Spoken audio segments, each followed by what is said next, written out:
All right. Welcome to International Overdose Awareness Day. Thank you. So I just wanted to let everybody know what we're getting into right now. Obviously we're here at the York Dolphin Stop. We're going to be marching north along Kensington Avenue. At each stop along the way, we're going to have speakers. So at the next stop, which is the Huntington stop, we're going to have representatives from police, fire, EMTs. Oh, you can't hear me? Okay.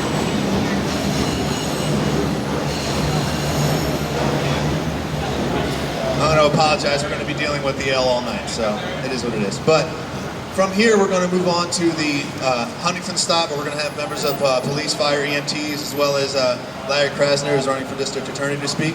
From there, we're going to march to the Somerset stop, where we're going to have Councilwoman Maria Quinones-Sanchez speaking, as well as DA candidate Beth Grossman. And from there, we're going to conclude the march probably around 8:15. I'm thinking 45 minutes per stop at McPherson Square. That's where we're going to end up, 8:15, where we're going to have a candlelit vigil.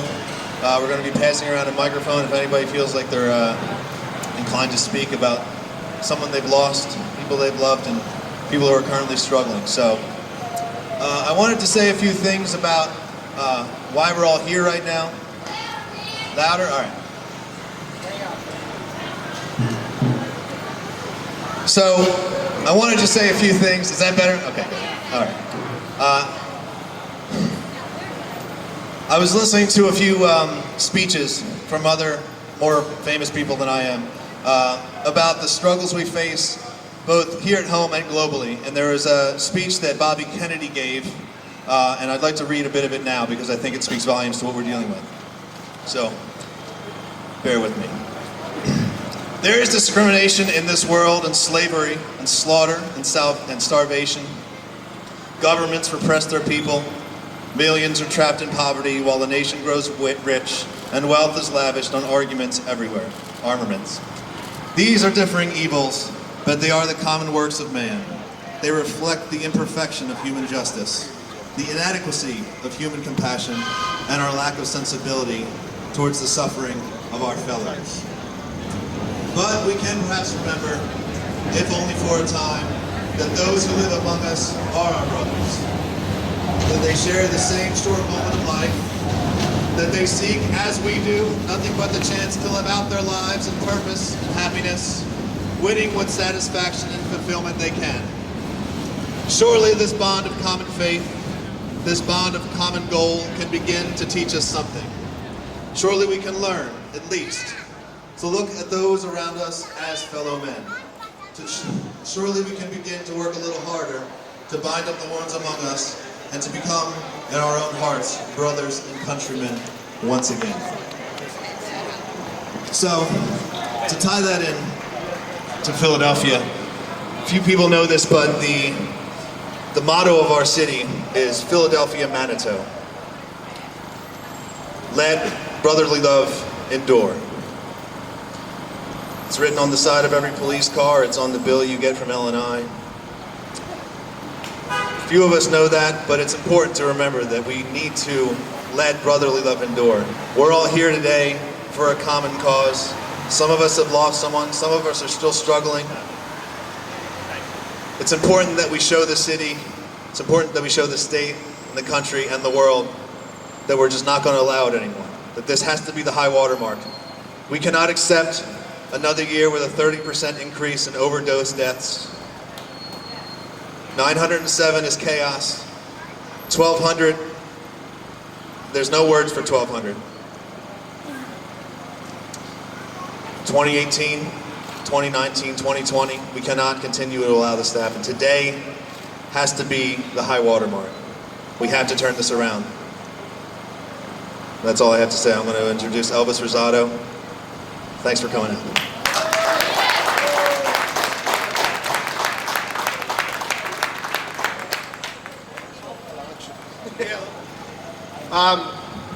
Let me start by saying thank you for coming out and supporting this. It's a sad event that we have to come and gather to remember people whose lives were cut short because of a senseless act. Everybody that's here has lost someone. Everybody that's here represents somebody. There are a lot of people here in this crowd right now that have saved someone. And this is something that, keep in mind that we had over 900 deaths last year. We're looking at 1,200 or more this year in Philadelphia. Philadelphia last year by itself consumed 665,000 pounds of opiates. We lost 59,000 people in this country last year to this. This is not just Philly, it's not just Ohio. Not one more life, like I said. You know,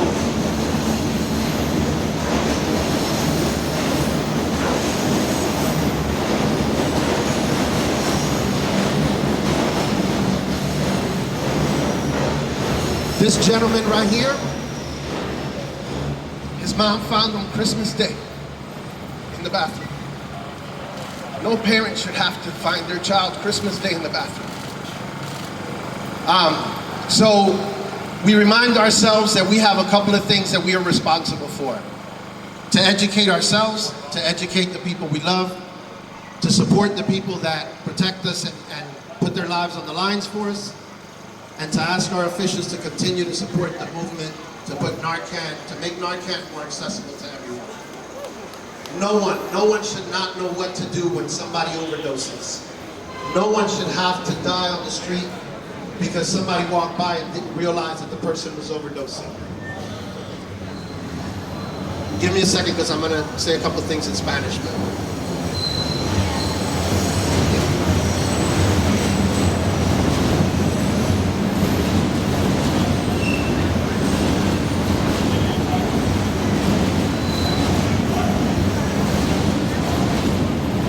It's actually ironic, but we get a moment of silence every few minutes.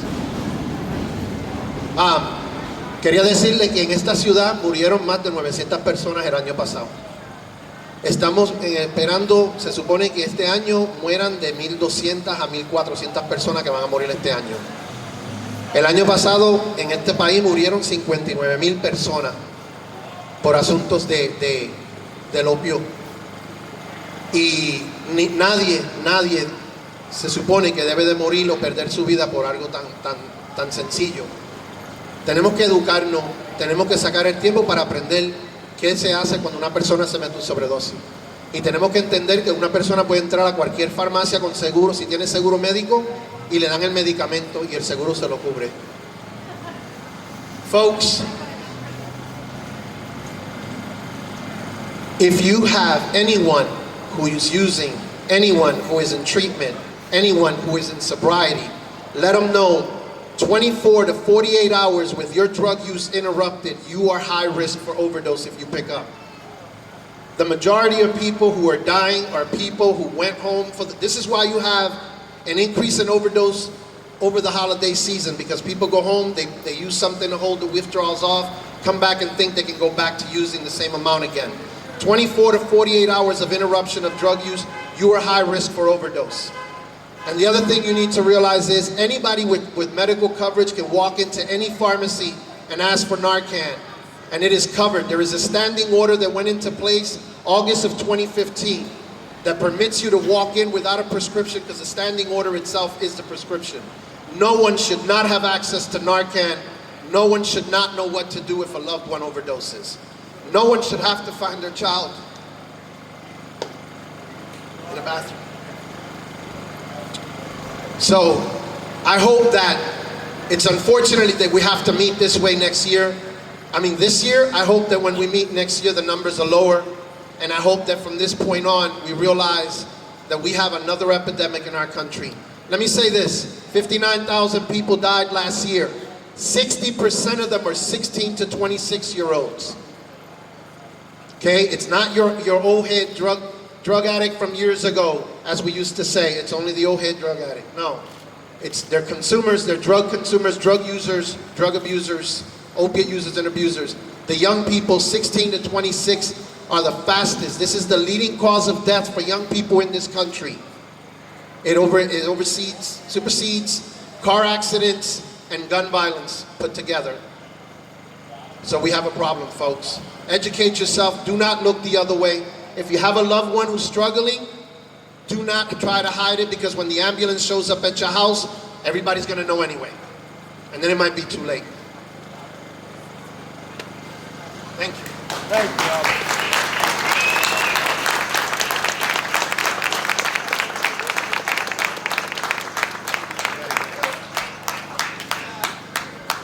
My name is Brooke Feldman. I identify as a person in long-term recovery. What that means for me is it's been 12 years since I've used alcohol or other drugs. For me, I'm very much in touch with the reality being that the only reason I can say that is because I had access to the resources and supports that I needed when I needed them and for however long I needed them. For me, being here in Kensington, it represents life and death. My mom ran these streets. She lived right at K&A, and she died as a result of a heroin overdose long before it became a well-known thing. This was in 1993. And so for me, I always associated Kensington with just drug use, with addiction, with a lack of hope, with my mom's death. When it came time for me to seek recovery, I was told that my option was a recovery house here in Kensington. I thought that they were messing around with me. I didn't know that anybody actually came to Kensington to find recovery. For me, all I thought about was using down here. But at the end of my road, and for me, the end of my road, I know many of you know what it feels like where you just don't want to live anymore. I didn't want to live the way I was living anymore, and I really didn't even want to live anymore, and I was just willing to do whatever. And if whatever it meant going into this recovery house here in Kensington, the same neighborhood my mom died in, the same neighborhood I used in, I was willing to do that.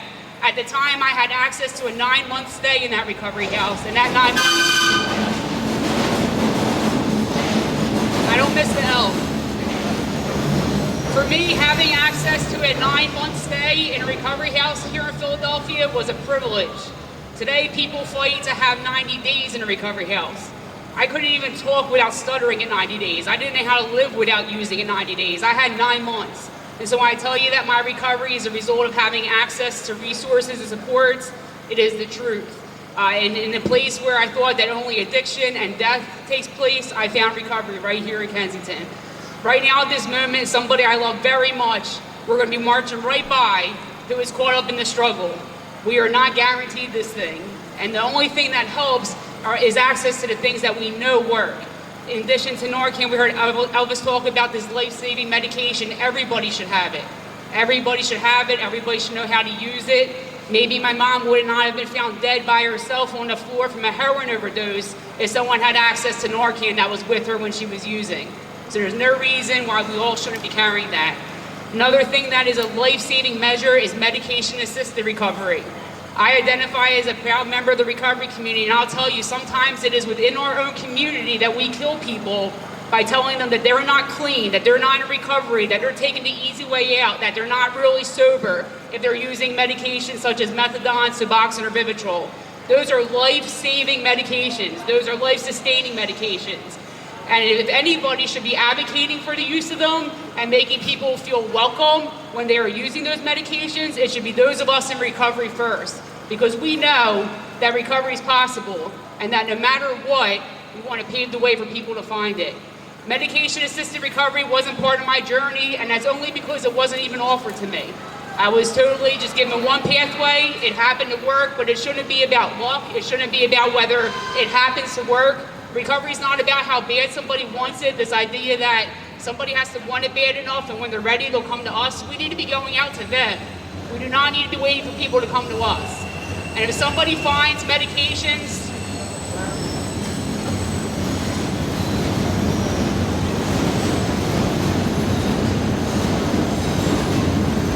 if somebody finds that medications are what will help them get their feet on the ground, what will help them just live another day, whether they use them for 1 year, whether they use them for 5 years, we need to be supporting that, and we need to increase access immediately. Somebody should not show up to a methadone clinic here in Philadelphia and be told, come back tomorrow.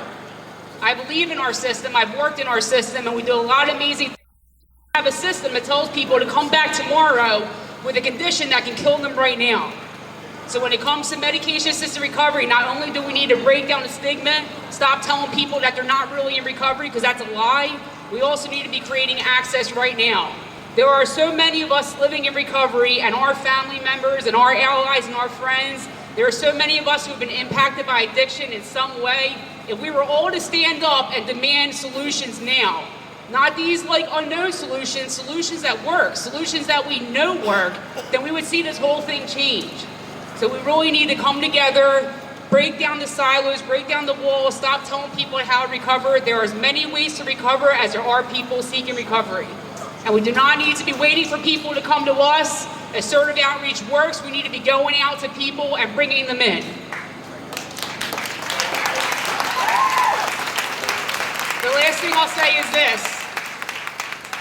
For me, I know that my recovery has afforded me the opportunity to do amazing things I never would have dreamed possible. I wasn't expected to live till the age of 21. I toured through Philadelphia's behavioral health system, through the juvenile justice system. I was not expected to make it. But having access to the resources and supports I need for as long as I needed them is what allowed me to be where I'm at today. And had I died like my mother died, without having lived out my potential, it not only would have impacted me and my family, but it would have impacted all of you. Every life that we invest in saving, every life that we support in finding wellness and recovery, it makes our entire community better, it makes our city better, it makes the world better. We need to stop letting people bring their potential to the graves with them. We need to start helping people live out their potential and help support recovery. Thank you.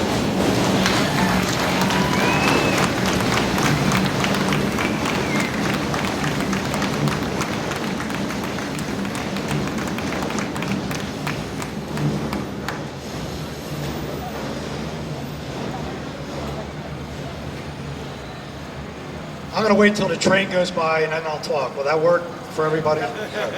Brooke, I was impressed. She's talking without notes. I don't know how she does it. Amazing work. We served on a panel together at DB Hits, correct? That's what it was. Okay. Hello, everyone. My name's Jonathan Orens. I'm a real estate broker, developer, teacher in the city of Philadelphia. The reason I'm here tonight is not because of any business prowess or teaching ability. I'm here because I've been indirectly affected. Can you hear that? Everybody hear me? I've been indirectly affected by this epidemic. Indirectly saying because I never had a drug problem. I've never had a drug addiction. And by the way, anybody that has experimented with drugs or had pain medication and does not have an addiction, they should look in the mirror every morning and thank their lucky stars. I'm here because unfortunately, I lost my son back in November of last year. And although he died in his apartment in Ben Salem, he did pick up right here in Kensington. Make no mistake about it, to lose a child is a fate worse than your own death. I've been asked to talk about him, to humanize him, so that we can all understand this devastating effect that this epidemic is having on our society. I know I'm not the only person that's gone through this. He's not the only person who's died. But I always viewed my son as a microcosm of typical suburbanite youth. He was raised in a good family. He was a good little boy. He was a good kid. And even though as an adult he had this terrible problem, he was a really good person. You hear me? My son was a good person. A lot of people that roam the streets, stricken with this epidemic, stricken with this addiction, they're good people. The vast majority are good people with a terrible, terrible problem, and they need help desperately.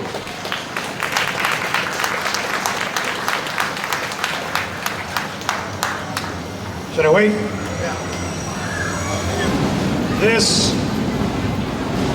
This is the worst disease in the world, in the history of mankind.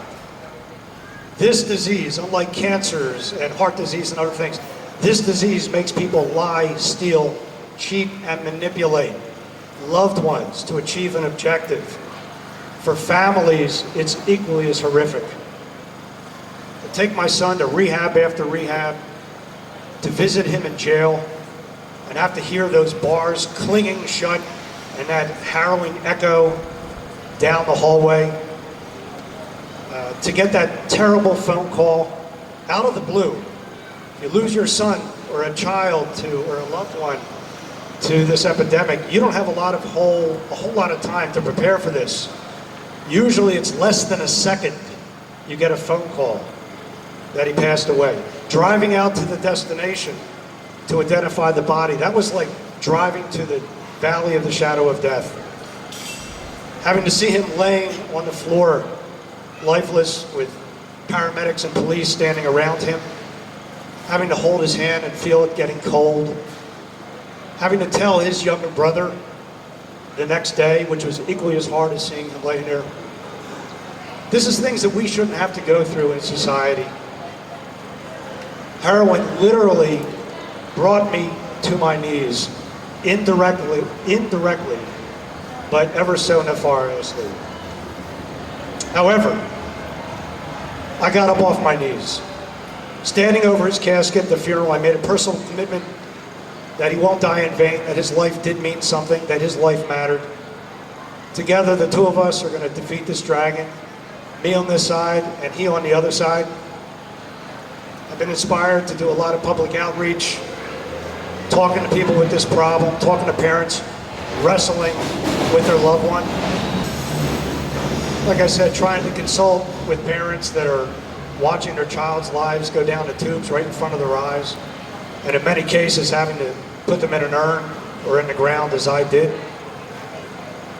I feel I speak on behalf of all parents who have lost a child. What I've been doing, it was a privilege to serve on a subcommittee member in the mayoral task force, opioid task force.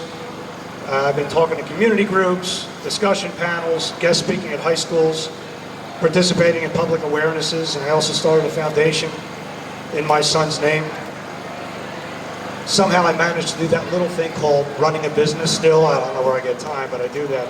5 quick educational points that I'd be throwing out every time I do these speaking. It's about chemistry, not character. Addiction is a chronic brain disease, not a moral failing. We're all wired differently, and some people are wired in a way that they may be dragged into the hole by this terrible dragon. We have switches in our head, and a lot of our switches are strong circuit breakers, but for some people those switches are very weak, and at the drop of a hat can switch for any reason. My son used to say to me all the time, I don't know what got into my head that made me pick up again. He was telling the truth. Drug addiction needs to be destigmatized. There should be not any shame of being somebody of having a drug problem. There should be no shame. Shame is what's hurting us. It makes people hesitate to reach out. People in active use, they're not using to get high, they're using to stay away from that terrible, terrible withdrawal. That's what a lot of people think. I can't believe, how many times you hear people say, I can't believe you just get high all the time. You always want to get high. No, I don't want to get high. I want to stay away from that pain withdrawal. And if you were in my shoes, you probably would feel the same way. How much more misguided can someone be? We have to change our vernacular. Notice I have not used the word addict yet. Correct? People refer to addicts and drug addicts and junkies. These are labels. These are humiliating. When somebody has a cancer, do we call them a cancer? No, we say they have cancer. I've tried to eradicate the word addict and drug addict out of my vocabulary. And I try to stress that to everybody. I wanted to stop rolling while I spoke, but they... Recovery can be a dangerous place too. You're potentially more at risk of overdose if you're in recovery than if you're actively using. Your body may have not been able to adapt. I do feel that was one of the issues that got snagged my son. Simply put, with the opioids on the street today, if you overdose, you better hope you're in the right place, at the right time, around the right people that have the right resources. Love alone will not defeat this problem. I used to think if I show him how much I loved him, that will solve his problem. Love needs a lot of help. It needs a help from, you need faith, hope, education, meditation, probably pharmaceutical medication, and frankly, a little bit of luck. The spirit of my son glows inside me like the largest sun in our galaxy. Drug addiction restricted his life in so many ways and eventually took it from him, and in turn, he from his family, his friends. But his incredible persona, and in many ways his subconscious intent to help others, made so many people adore him when he was alive and now in his afterlife. The tagline of his foundation is "Inspiration from Beyond." He's inspiring people to find recovery and sobriety in his afterlife, and his family and I are helping him. I'm honored and humbled to be able to make these public presentations on his behalf, and I hope that our experience will in some way help others facing the same epidemic, either directly or indirectly, and hopefully save many lives as possible. Collectively, let's put an end to this epidemic. Let's save this generation. Let's protect the next one. Let's help these good, decent people like my son Dan that have this terrible disease. If we can't kill this dragon, let's at least lock it up and throw away the key. God bless you all.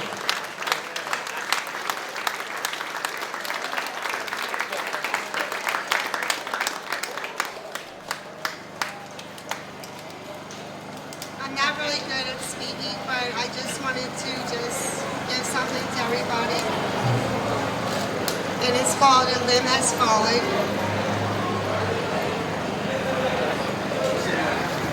A limb has fallen from the tree. I keep hearing a voice that says, "Grieve not for me." Remember the best times, the laughter and the song, the good life I lived while I was sitting strong. Continue my heritage. I'm counting on you. Keep smiling and surely the sun will shine through. My mind is at ease. My soul is at rest. Remember me at all. I was truly blessed. Continue traditions, no matter how small. Go on with your life. Don't worry about your falls. I miss you all dearly, so keep up your chin until the day comes that we're all together again. Come together.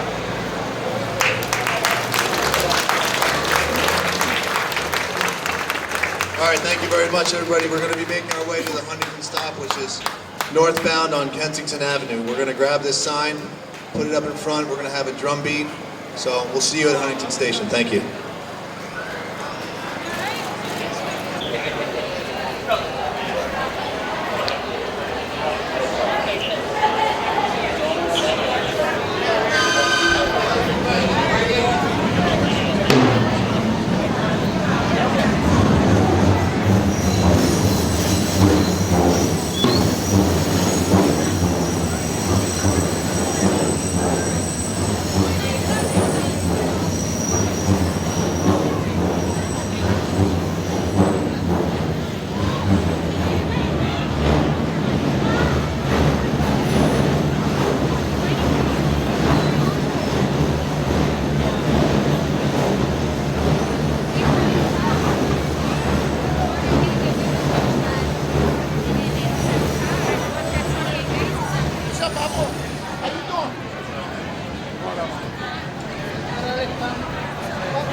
We have to have a lot of compassion, but we also need to respect the quality of life for others. Our police officials who have struggled with training they never thought they were going to have. Our public officials never thought we were going to be faced with this national crisis here in our backyard. To all of you, I know on behalf of the mayor, the Office of Behavioral Health Services, our clergy, we all have to work together. And it's going to take us a long time. This is going to be a long journey. This is something that was created out of corporate greed, and we all know all the things wrong with how we got here. Let us focus on how we unite, but we also hold people accountable. We have to hold each other accountable, we have to hold the system accountable, and we have to agree that we're going to be part of the solution. On behalf of all of you, all of the organizers, Prevention Point, I say to you, government needs to do more. We have to do this better. We have to be more organized. We have to make sure that every single investment is about helping people get out of this addiction. To all of you who are struggling with addiction, it's a long journey. You don't have to face it alone, but we can't help you if you don't come forward. And we know it only happens on your timetable and not ours. But you have to help us help you through this struggle. Yes. So I want to thank the organizers once again and continue to commit our resources. I want to thank all of our reverends, Bonnie Kamada, all of the reverends, Jesse. Thank you.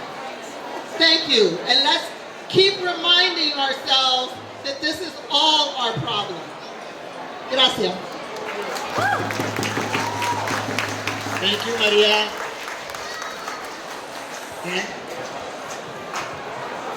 All right, we also have another candidate for district attorney. We have Beth Grossman here. So give her your respect. Hear what she has to say. Beth, you're up. Thank you. Also, I lied about water being here. It's actually out front of Prevention Point. I'm thirsty, you're thirsty. We're going to make it. Thank you so much, everyone. I'm honored to be here. My name is Beth Grossman, and I am the candidate for District Attorney of Philadelphia. This area holds a special place in my heart because my parents had a candy store at 3153 Kensington Avenue.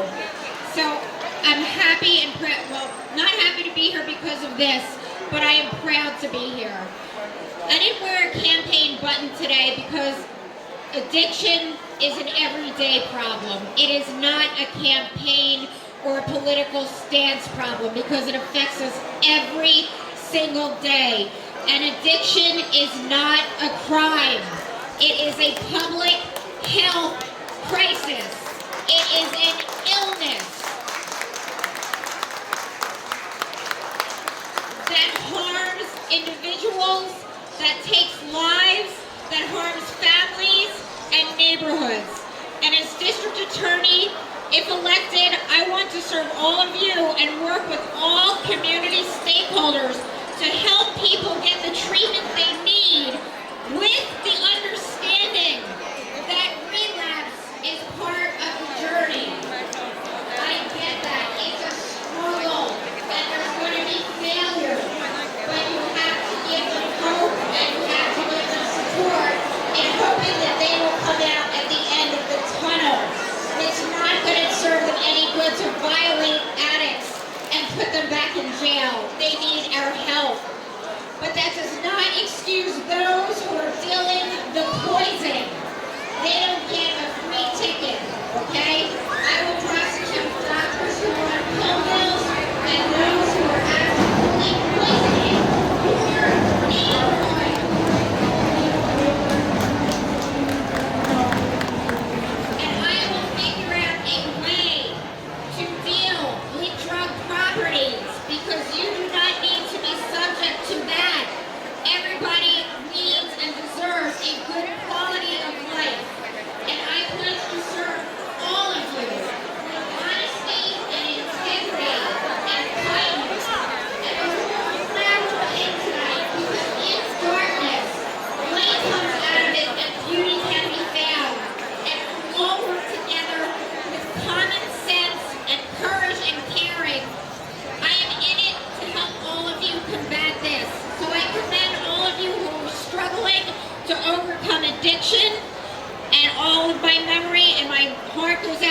who have lost their lives. So I thank all of you. Take a look at me, Beth Grossman for District Attorney. It would be my honor and privilege to serve all of you.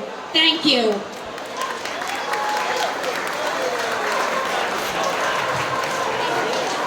Thank you, everybody. We are now heading to do the memorial at the park. We are going to ask that we pause for a few seconds at Prevention Point so that we can get water out to people. And then also, we want to ring the church bell in memorial of everyone who has passed. Can we let the coffin go first, please? We're going to pause at Prevention Point for a few minutes. Thank you, everybody.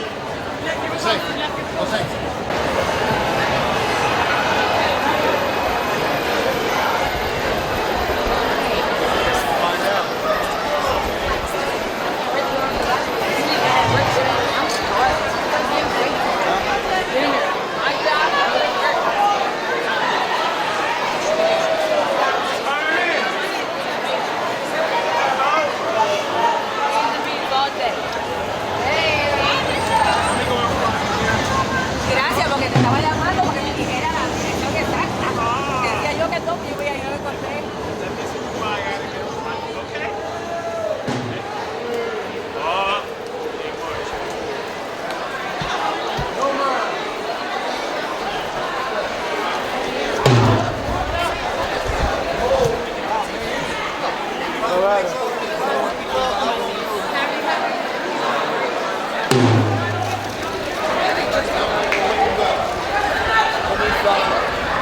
Still sitting selfie and outside of smoke.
Jennifer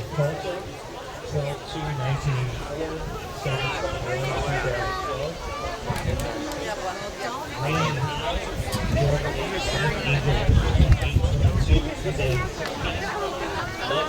served our country, talented artist, kind, loving soul, loved by many. Christopher P., date of birth 10/3/1989, 12/11/2016, drug-related death. Rick Adam Fuller, 3/18/1985, 8/31/2008. Albert DiPiero, date of birth 7/23/80, Angel, 4/29/2017. Kevin Rocks, 1/20/1988, 10/28/2012. Nick Krieger, aka the Kriegmeister, 2/5/1995, 7/17/2017. Faith Woods, funny, full of personality, a smile that could light up a room, a daughter, mother, and friends. Christopher Murphy, 6/30/1981, 10/31/2008, a son and brother who is loved and missed. Justin Nagel, 1999, Sean Henry, 12/26/2015. Cool. Michelle Condren, 8/12/75, drug-related anniversary, 2/15/95. Thomas Cuno, 6/28/67, drug-related anniversary, 1/24/08. Timothy Michael Furr, 10/29/83 to 8/1/15, anniversary, also overdose. Justin Madalino, 2/24/89, died of drug overdose on 10/11/16. Brian Christopher Whitehead, 6/12/83, his angel date is 2/20/15. Aaron T. also Brooks, 1/26/82 to 1/24/2017. Nick Del Bruno, January 22nd, 77 to March 22nd of 08. Nikki Conrad, 12/7/93 to March 7th of 17, mixed opiate overdose, left behind 2 beautiful baby girls.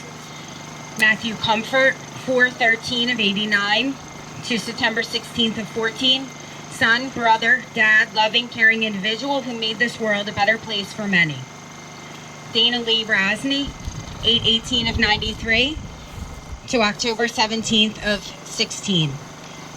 Jerome Jerry Costa, 1/22/58 to May 8th of 17, passed from complications from his disease. A true friend, also ornery, but loved my Benny.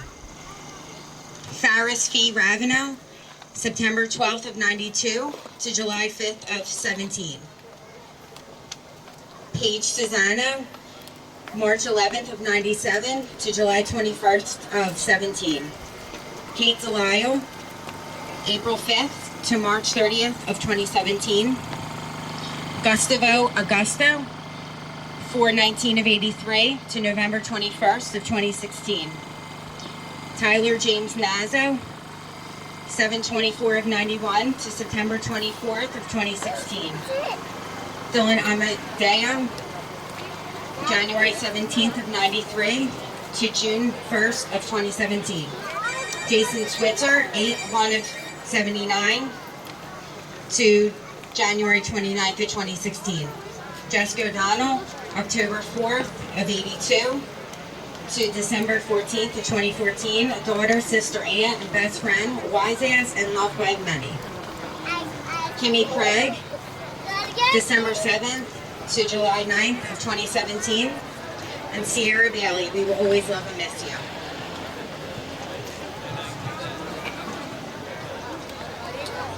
Amber, beautiful mother, daughter, sister, and friend. Always there to help a person in need. Kelly Flanagan, loved daughter, mom, friend, helped hundreds find their recovery. Paul Yabor, son, brother, amazing advocate, and one of the best friends you could ask for. Deeply missed. Sean Clay, anniversary, 8/24/17. Jeez. Son, brother, dad, husband, strong-willed, funny, caring individual. Teresa Michelle, what a great mom. Loved her daughter more than anyone could ever know. Daughter, we wanted to make her mom proud. Sister, loved her family, truly loved them. Friend, you couldn't have asked for a better one. Full of life, cut way too short. Timothy Baguette, Loving individual, son, father, husband, gave the best damn bear hugs ever. Franklin Clark, 12/26/79, 5/24/17. Ernie Scholes, 9/28/75, 8/8/17. Megan Hassinger Haas, 10/15/83, 6/25/17. Melissa Coliti, 8/2/89, 11/16/16. Carissa Miller, 6/3/89, 7/25/15. Stephen Scully, 6/12/66, 6/24/06. Maureen Scully, 9/19/83, 1/3/13/05. Derek Talia, 2/12/80, 2/13/17.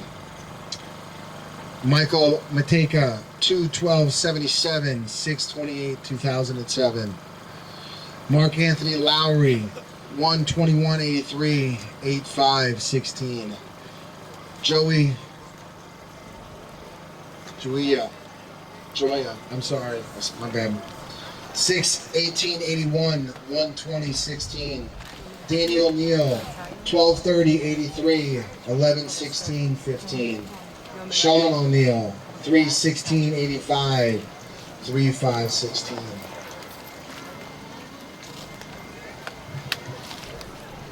Mr. Vernon?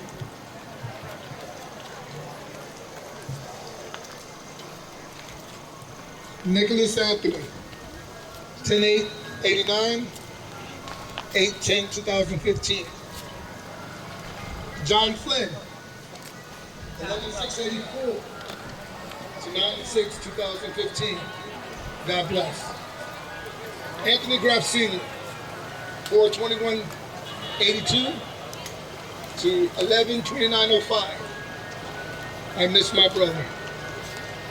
Robert John Swinehart III, 10/22/91, 1/4/17. Matthew Hunsinger, 4/14/83 to 8/30/2016. Edward T. Jordan, 8/1/74 to 7/9/11.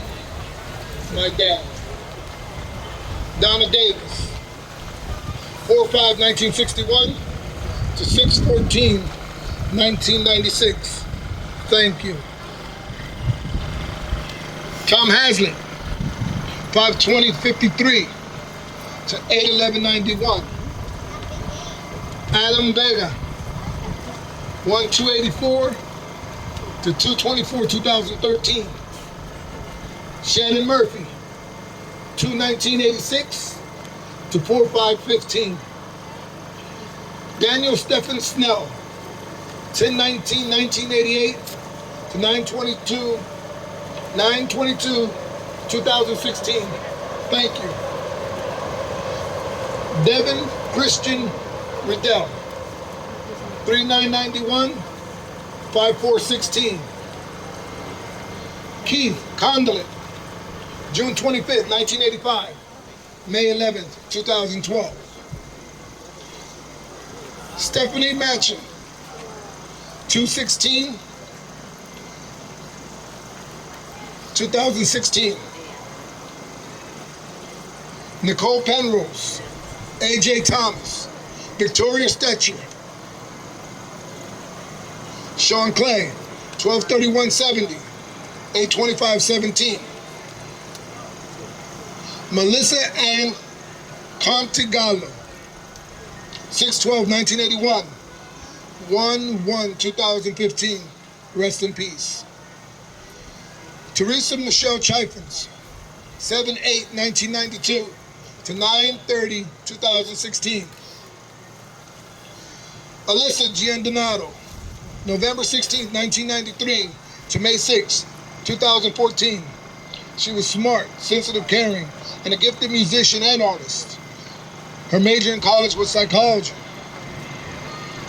Joe McPeak, hilariously funny, easygoing, and he put a smile on many faces. Elliot Doherty, loved to DJ, and a talented artist and loved music. Lawrence Morano was a Desert Storm veteran killed by fentanyl. Dad. Megan Rose Carissa Miller, 6/3/89 to 7/25/15. Brittany Brown, 12/16/89, 5/2/2015. And Tony Alissi, 4/9/82, 8/28/2011.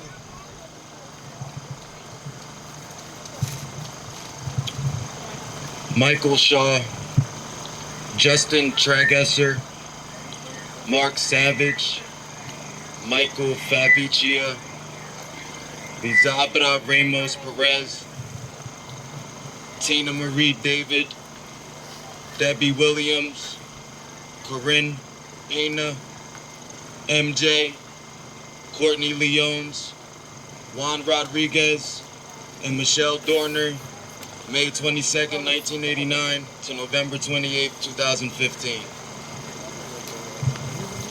Okay, so that's a lot of names, but I also have another about 150 in my phone that we didn't get to print out because they came up tonight. So it's never ending. It keeps going. I don't even know what to say. I'm going to say something about some of the loved ones I lost very quickly and briefly, that they all left a mark on my heart, and that's why I do what I do. If anyone would like to say something, please come up. Say something very short and sweet. Hi, get your candles. Make sure you put your pinwheel up in the garden. Okay, who would like to?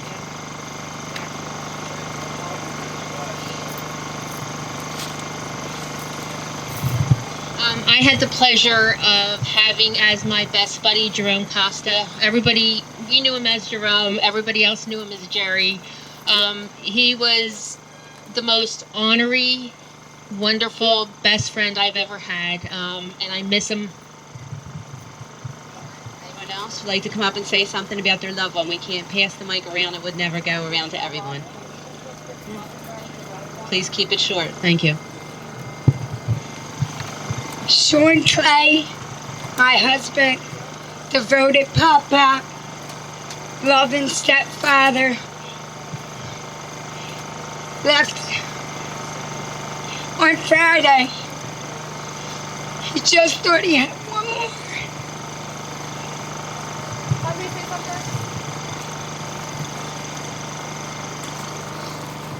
Hello everyone, I'm Kylie, I'm 16 years old, and I lost my brother to overdose. My uncle.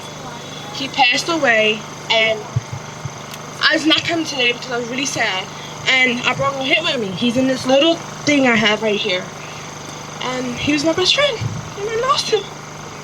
Evil took him, and God saved him. The drugs I hear are so evil, and God saved him, because he saw me. Nicolas Burgos, a loving father, loving brother, and we all miss him. I lost my brother, my best friend, Vincent Farinella. He turned 31 February 11th, died February 26th of a drug-induced heart attack. He was my best friend, and I miss you so much, Vin. I love you. This is my daughter, Brittany Morgan, born 1886, died May 2nd. She's a loving daughter, mother, and sister, and I miss this very much. Thank you.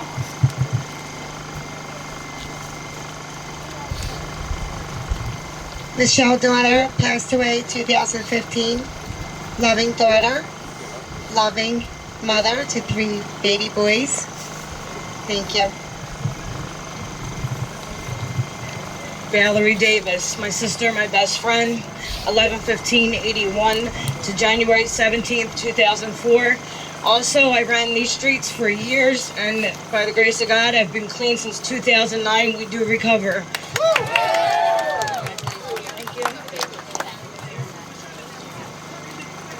In memory of my son, John Christopher Dougherty, born August 24th, 1989, and passed away August 9th, 2015 of a heroin overdose.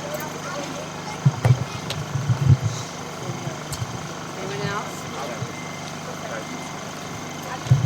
I just wanted to say rest in peace to Christopher Bowles. You were loved by many.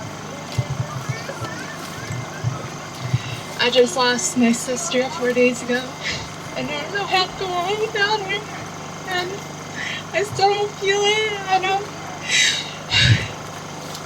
And I just want to say, we fucking love you, and we wish you were here, and we want to know how to help others in our life. So, I love you, Michelle.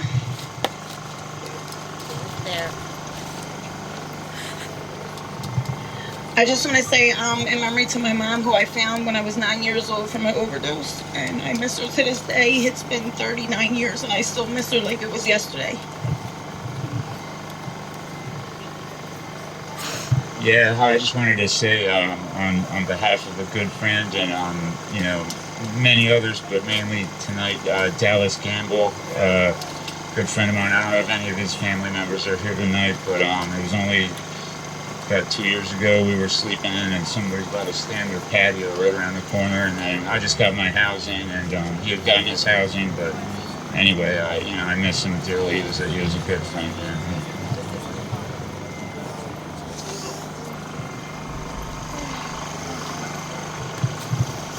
Hello everybody, my name is Dennis Payne. I haven't really lost anybody recently, but we've been having this problem since the 70s, and I think it's came to a bottleneck. It's time to end all drug addiction and do something serious about it. Thank you.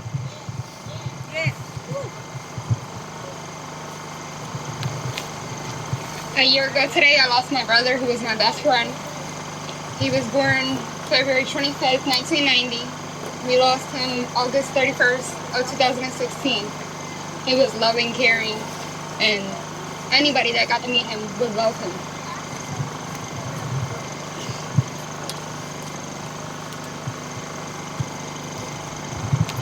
I'm here for my husband, Thomas Severance.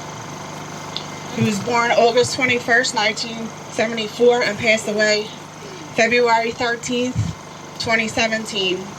He was a loving son, father, and husband. Thank you.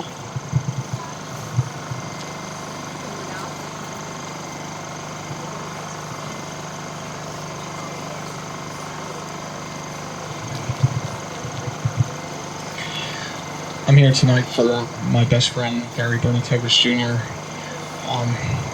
Such a young age, such a tragic event, and lost to addiction.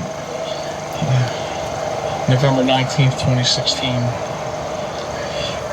Born January 19th, 1984. Leaves behind two children, Madison and Gavin. A loving brother, son, friend, grandson, uncle, godfather. It's not often in life that you get to meet some perfect individual that brings your life to light, but this gentleman, Gary Bernatovis Jr., definitely was. You meet many people in life. It's those that touch your heart that leave a lasting memory and imprint. And for that, I'll never forget him and the imprint he left on me.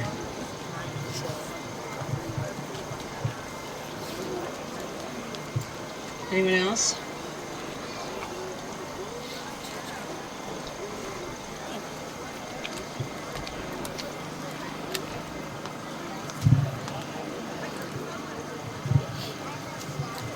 To my loved ones, Steve Keck, Valerie Fairman, Sandy Rogers, Patrick Gleason, I love you all, and I miss you so much. Okay, this is a hard thing for many. Many of the cops, you want to come up? So at the end, I just want to let everybody know, if you're looking for help, there are people around that will listen and will help. So please don't walk away if you're feeling down or feeling some kind of way. We are here to help you. Okay. So I lost my aunt Tina Sexton in 2014 from drug overdose. We love you, and I'm just asking for prayers for my mother, who's fighting addiction now.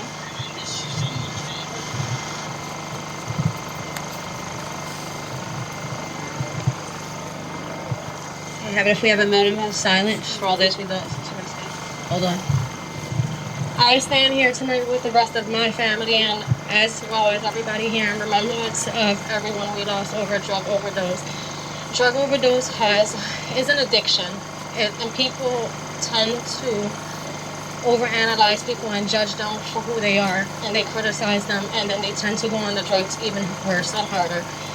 They seek for help, and a lot of people tend to not help them.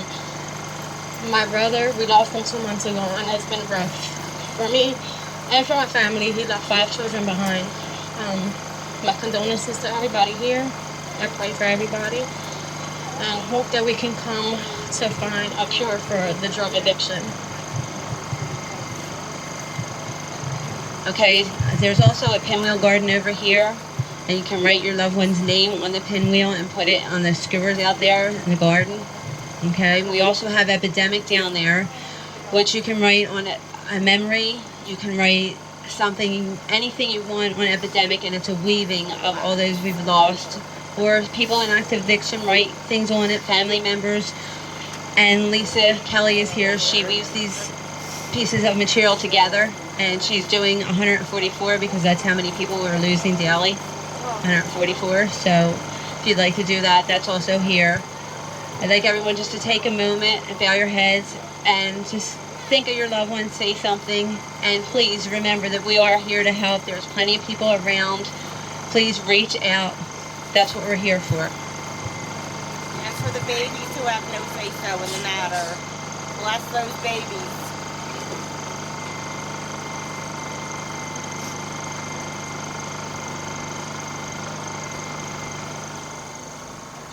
Okay, thank you everyone for coming out. Please, as I said, reach out.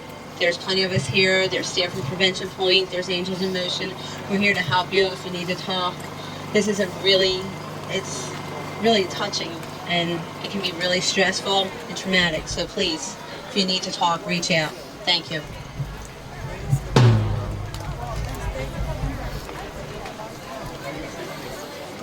Just myself.